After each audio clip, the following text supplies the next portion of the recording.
Question है 1 gram of steam is mixed with 1 gram of ice, then resultant temperature of the mixture is. तो यहाँ पे सबसे पहले तो स्टीम है तो लेटेंट हीट ऑफ वेपराइजेशन होती है 540 कैलोरी पर ग्राम, और लेटेंट हीट ऑफ फ्यूजन जो होती है वो होती है 80 कैलोरी पर ग्राम।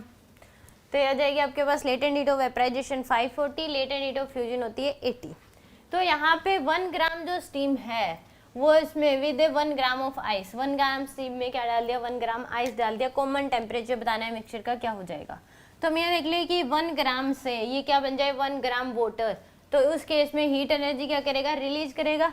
तो ये क्या है 1 gram water at 100 degree Celsius, तो जो हीट रिलीज की है इसने वो कितनी हो जाएगी, तो इस केस में 1 gram of water at 100 degree Celsius, तो हीट जो रिलीज की है वो होगी m इंटू में LV के बराबर। तो मास है 1 इंटू में 540, तो कितनी हीट एनर्जी रिलीज की होगी इसने, 540 कैलोरी हीट एनर्जी रिलीज करी है 1 ग्राम स्टीम से 1 ग्राम वाटर बनने में एट 100 डिग्री सेल्सियस। तो यहाँ पे स्टीम से क्या बना है, वाटर बना है। तो यहाँ पे यानी कि स्टेट चेंज करी है बस, यहाँ पे स्टीम से किस में हो गया, वाटर में। स्टीम का टेम्परेचर भी 100 डिग्री सेल्सियस में लेके चलते हैं, तो स्टीम से वाटर में कन्वर्ट होने कितनी हीट एनर्जी रिलीज की है 540। अब इसमें देख लेते हैं 1 ग्राम पहले आइस है, तो 1 gram ice eight 0 degree Celsius मानते हैं, तो पहले वो कन्वर्ट होगी 1 gram water at 0 degree Celsius, और प्लस में फिर स्टेट चेंज होगी 1 gram water at 100 degree Celsius.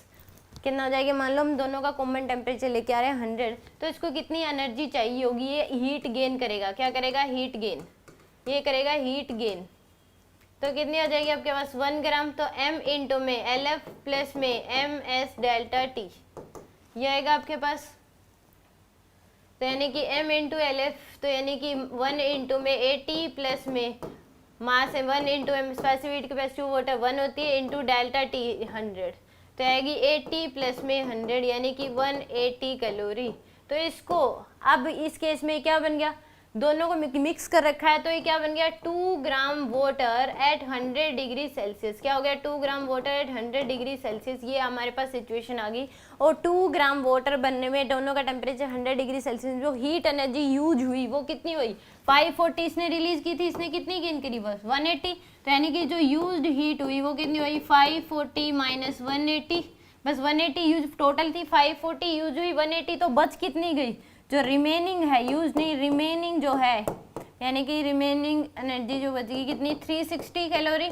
अब इसका मतलब ये हुआ कि जो ये स्टीम थी ये सारी की सारी वाटर में कन्वर्ट नहीं हुई, क्योंकि सारी की सारी कन्वर्ट होगी तो एनर्जी कितनी होगी 540 रिलीज हुई है। तो यहाँ पे यानी कि सारी की सारी एनर्जी रिलीज नहीं, सारी की सारी जो स्टीम है वाटर में कन्वर्ट नहीं हुई। तो हम ये देख लेते हैं कि इतनी एनर्जी के बदले कितनी ही स्टीम हम बना सकते हैं। तो यहाँ पे इतनी एनर्जी के बदले कितनी स्टीम बना सकते हैं, तो Q इक्वल टू MLF, ये लगा दो।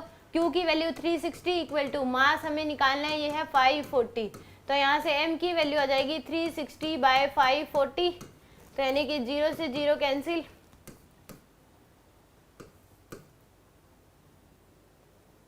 तो 2/3 ग्राम हम स्टीम बना सकते हैं इतनी एनर्जी से।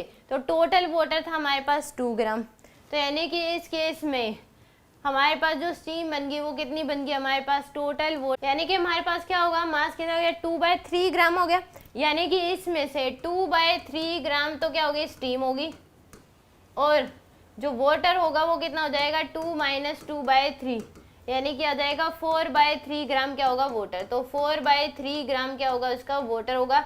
ये तो हमारा मिक्सचर होगा, और टेम्परेचर कितना रहेगा उसका 100 डिग्री सेल्सियस, कॉमन टेम्परेचर हो जाएगा 100 डिग्री सेल्सियस।